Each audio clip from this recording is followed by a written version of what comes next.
बोलो राधा रानी सरकार की जय, बोलो वृंदावन धाम की जय। हमारे राधा राज बिहारी चैनल पे आप सब जन का स्वागत है। मन भावन विवाह गीत चैनल पे आप सब जन का स्वागत है। और आज हम एक कारवा गीत लेके आ रहे हैं, आप लोग जरा सुनो, अपना आशीर्वाद बनाए रहो। राधे राधे। कही आईबा मोर बलमुआ ससुराल नगरी, कही आईबा मोर बलमुआ ससुराल नगरी, ससुराल नगरी, ससुराल नगरी, कही आईबा मोर बलमुआ ससुराल नगरी, कही आईबा मोर बलमुआ ससुराल नगरी।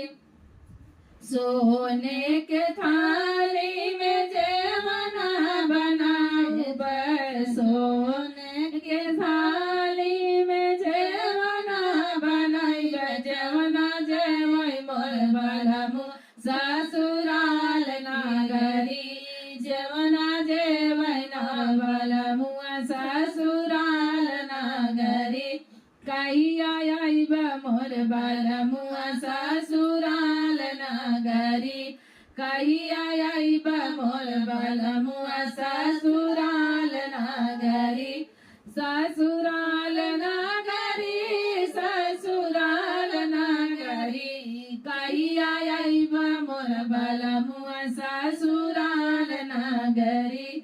झझड़े गेड़ूलवा गंगा जल पानिया, झझड़े गेड़ूलवा गंगा जल पानिया, जेवना जेवना बलमु ससुराल नगरी, जेवना जेवना बलमुआ ससुराल नगरी, ससुराल नगरी, ससुराल नगरी, कही आईबा मोर बलमुआ ससुराल नगरी, कही आईबा मोर बलमुआ ससुराल नगरी।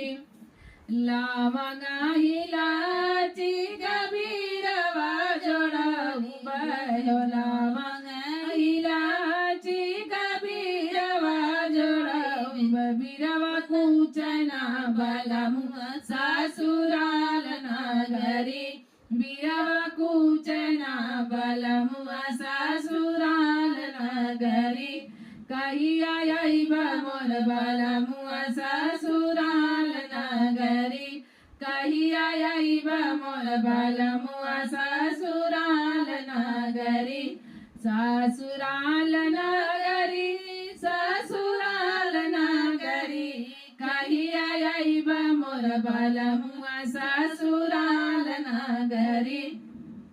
फूलही चोनी चोनी सजिया लगावला, फूल यही चोनी चोनी सजिया लगावली, घरमाया ना बलमुआ ससुराल नगरी, घरमाया ना बलमुआ ससुराल नगरी, कही आईबा मोर बलमुआ ससुराल नगरी, कही आईबा मोर बलमुआ ससुराल नगरी, ससुराल नगरी, ससुराल नगरी, कही आईबा मोर बलमुआ ससुराल नगरी, कही आईबा मोर बलमुआ ससुराल नगरी। बोलो राधा रानी सरकार की जय।